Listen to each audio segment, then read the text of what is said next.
Israel और Iran के बीच भी युद्ध का फ्रंट फिर से खुल सकता है। ऐसा बहुत जल्दी होने की आशंका है। तेहरान में भारतीय दूतावास ने भी सलाह जारी की है और कहा है कि इस वक्त ईरान की गैर जरूरी यात्रा करने से बचे। ईरान में जो भारतीय मौजूद हैं वो भी चाहें तो विमानों से लौट सकते हैं।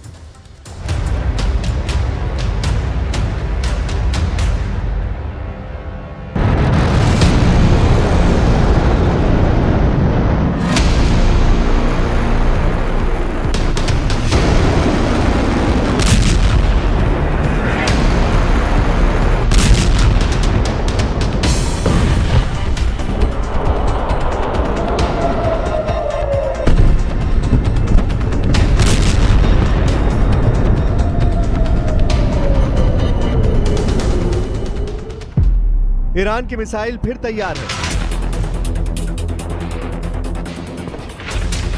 किसी वक्त भी लॉन्च करने का ऑर्डर जारी हो सकता है, जो ईरान से आसमान की तरफ बढ़ेंगी और इजराइल पर कहर बनकर टूटेंगी। वहीं इजराइल के फाइटर जेट्स को भी किसी भी नए मिशन पर भेजा जा सकता है।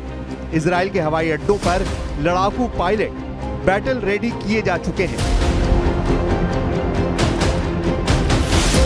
ईरान में नए टारगेट सेट हैं, बस नेतन्याहू से हमले का ऑर्डर आना बाकी है।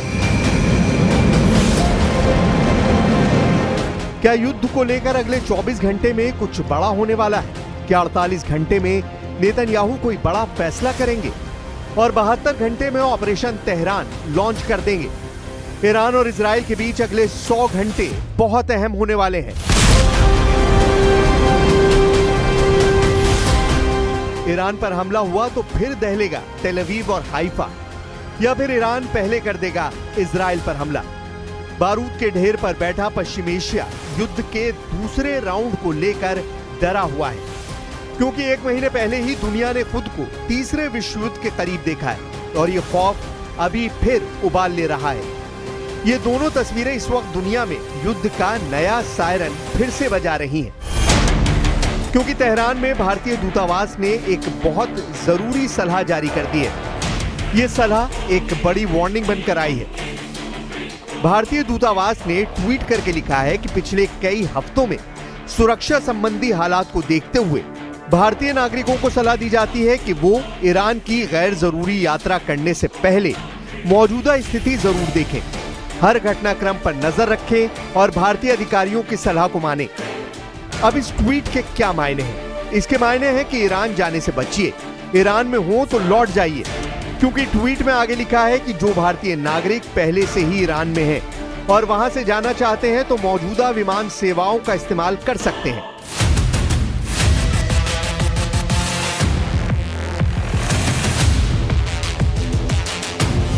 ईरान और इजराइल के बीच तनाव को देखा जाए तो भारतीय दूतावास की सलाह को अंग्रेजी में कहा जाएगा राइटिंग ऑन द वॉल, यानी कुछ बहुत बुरा होने का अंदेशा है, कुछ ऐसा जिससे बचना चाहिए।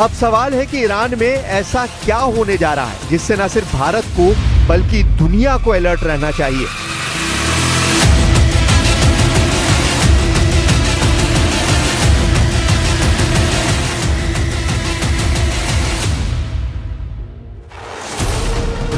पिछले 1 महीने के दौरान पूरी दुनिया ने अमेरिका के B-2 बॉम्बर का सबसे खतरनाक मिशन देखा है, दुनिया का सबसे खतरनाक बम गिरते देखा है, ईरान के परमाणु कार्यक्रम को मिटते हुए देखा है। इससे पहले ईरान में फौजी कमांडरों का जनाजा देखा है, ईरान की मिलिट्री लीडरशिप को एक ही दिन में खत्म होते देखा है। लेकिन इस हमले के बाद ईरान का गुस्सा भी देखा है। खामनेई का गुस्सा मिसाइल बनकर इजराइल पर टूटा, इसलिए दुनिया ने इजराइल के शहरों पर ईरान की मिसाइलों को गिरते हुए देखा।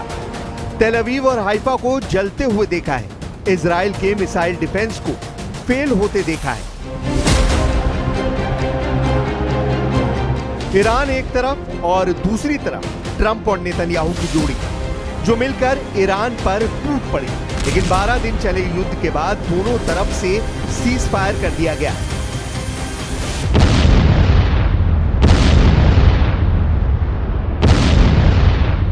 Always talk about peace through strength. First comes strength, then comes the peace. And we hope we'll realize the fruits of strength very soon in peace. अभी ईरान में मूड क्या है और भारतीय दूतावास ने ईरान के रुख को लेकर क्या समझा है, इसे और बेहतर तरीके से ईरान के रक्षा मंत्री के जरिए समझा जा सकता है। ईरान के रक्षा मंत्री ब्रिगेडियर जनरल अजीज नासिरजादे ने कहा है कि मौजूदा सीज फायर कब तक टिकेगा नहीं मालूम। ईरान को इजराइल पर जरा भी भरोसा नहीं है और ईरान किसी भी हमले के लिए तैयार है। तुर्की और मलेशिया के रक्षा मंत्रियों से फोन पर बातचीत में नासिरजादे ने कहा है कि ईरान युद्ध नहीं चाहता, लेकिन उसकी तैयारी पूरी है।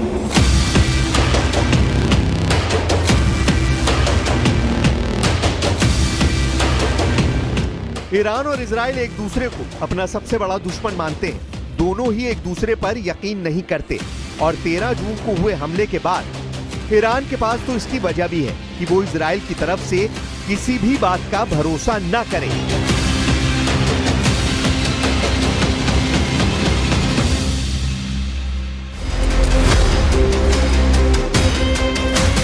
इस युद्ध की शुरुआत में ही नेतन्याहू ने अपने 3 लक्ष्य फाइनल किए थे और इन्हीं लक्ष्यों को लेकर उनके कमांडरों ने पूरे युद्ध का प्लान तैयार किया।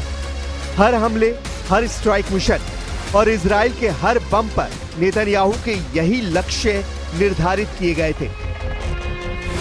पहला मकसद ईरान के परमाणु कार्यक्रम को जड़ से उखाड़ देना, उसे पूरी तरह खत्म कर देना। क्या ऐसा हुआ? 400 किलो संवर्धित यूरेनियम को लेकर अब भी सवाल उठ रहे हैं, इसलिए यह मकसद नाकाम हो गया।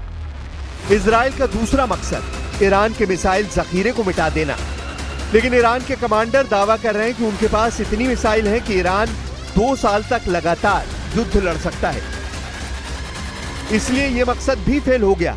इजराइल का तीसरा मकसद ईरान में बगावत करवा के तख्ता पलट करना था, लेकिन अली खामनेई अब भी ईरान के सर्वोच्च नेता हैं और ईरान की मिलिट्री लीडरशिप अभी भी कायम है, यानी इजराइल के तीनों मकसद नाकाम साबित हुए हैं।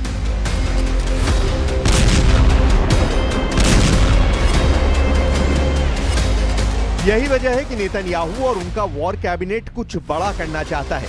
इसका दावा ईरान की तरफ से बार बार किया जा रहा है और यही दावा है जिसे लेकर ईरान पर इजराइल के हमले का खतरा मंडरा रहा है। लेकिन 12 दिन के युद्ध के दौरान इजराइल पर ईरान की जितनी मिसाइलें गिरी, ऐसे हर धमाके ने इजराइल के मिसाइल डिफेंस सिस्टम का पुर्जा ढीला कर दिया।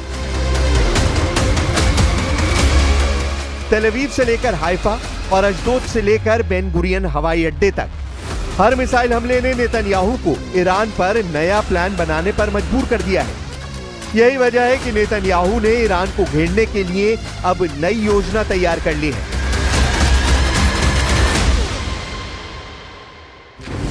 नेतन्याहू ने कहा है कि ईरान के मिसाइल कार्यक्रम पर रोक लगनी चाहिए और उसे 480 किलोमीटर से ज्यादा रेंज की मिसाइल नहीं बनाने दी जाए।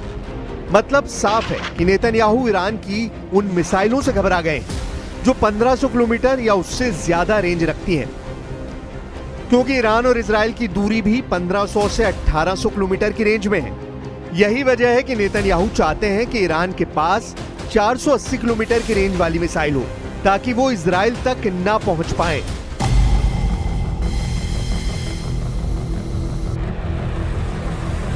तेरह जून 2025 को जब ईरान पर हमला हुआ था, तब उसकी खुफिया एजेंसियों से लेकर इजराइल को रोकने वाले हर प्लान की पोल खुल गई थी।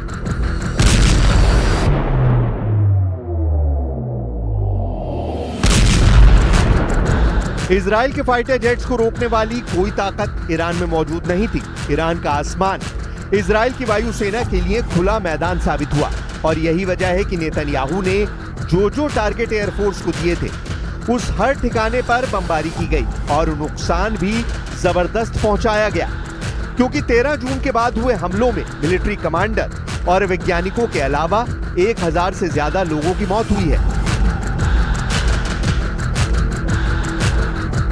लेकिन 12 दिन के युद्ध में दोनों तरफ से एक दूसरे पर हमले हुए। हमले दिन रात हो रहे थे। एक तरफ से फाइटर जेट तो दूसरी तरफ से बैलिस्टिक मिसाइलें दागी गईं। एक तरफ नेतन्याहू ने कमान संभाली, जिसमें अमेरिका से भी पूरी मदद थी, तो दूसरी तरफ ईरान के सर्वोच्च नेता अली खामनेई ने मोर्चा संभाला और तमाम मिलिट्री लीडरशिप खत्म होने के बावजूद फौरन सेना की कमान नए कमांडरों के हाथ में दी। और फिर 12 दिनों तक ईरान ने बता दिया कि इजराइल की शुरुआती स्ट्राइक के बाद उसकी मिसाइल पावर बरकरार है।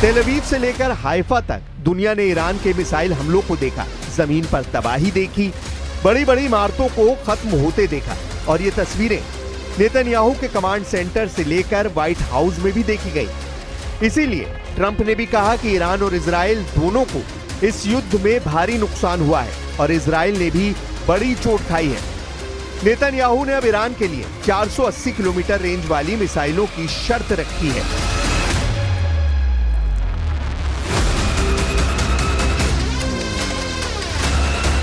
नेतन्याहू की डिमांड है कि ईरान की मिसाइल 480 किलोमीटर से आगे न बढ़ पाए। इसे लेकर इजराइल को बैकफुट पर देखा जा रहा है और इसीलिए ईरान के विदेश मंत्री ने कहा है कि इजराइल इस युद्ध में नाकाम साबित हुआ है।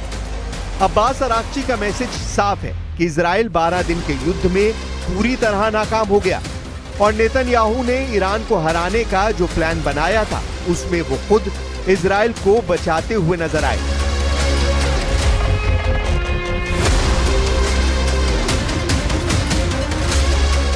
इसीलिए नेतन्याहू को लग रहा है कि ईरान को लेकर उनका मकसद पूरा नहीं हुआ है और ईरान को भी डर है कि इजराइल फिर किसी भी वक्त हमला कर सकता है, जिस तरह उसने 13 जून को करके तेहरान को दहला दिया था।